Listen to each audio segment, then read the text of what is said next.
You are welcome back to the second segment of English Studies on pronouns, reflexive and relative.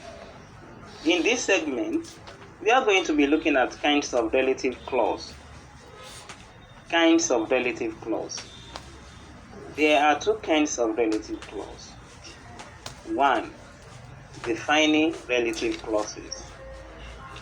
These relative clauses give essential information to define or make clear which person or thing we are talking about. Let's consider the following examples. Helen is the woman who caused the war between the Trojans and Greeks. This is the car which Jack bought for me.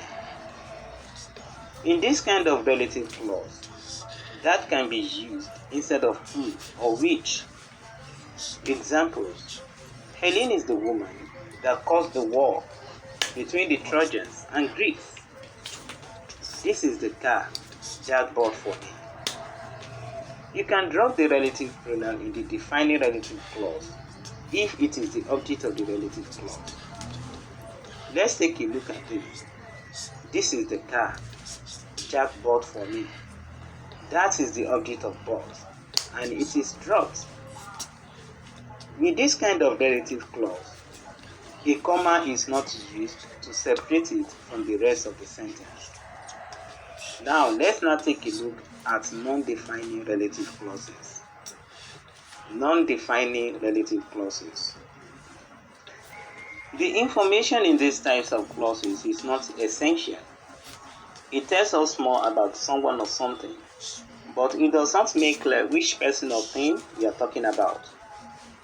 Let's consider the following example. My brother who lives in London is an architect.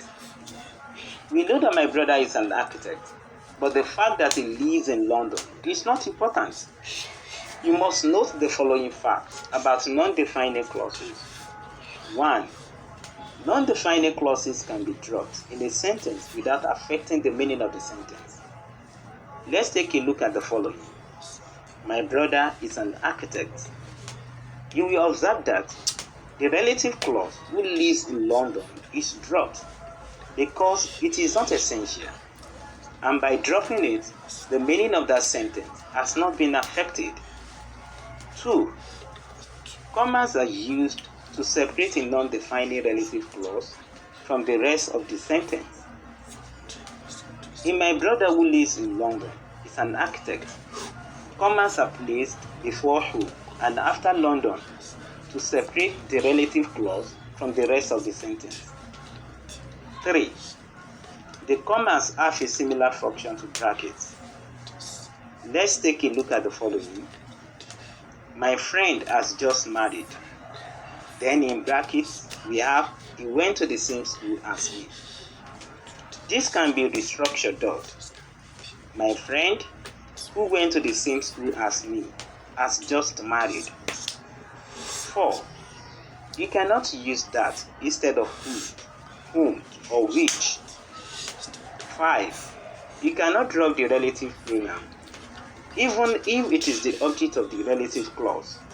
For example, you cannot possibly drop who in my friend who went to the same school as me as married. Now let's take a look at the uses of whom and whose. Whom and whose. We use whose as a relative pronoun to indicate possession by people and animals. In more formal styles, we can also use it for things. We use whose before nouns instead of a possessive expression. My, your, his, our, is, our, their, X in defining and non-defining clauses. Let's consider the following examples. This is the woman whose bag was stolen. The cat whose tail has been cut off is hiding under the table.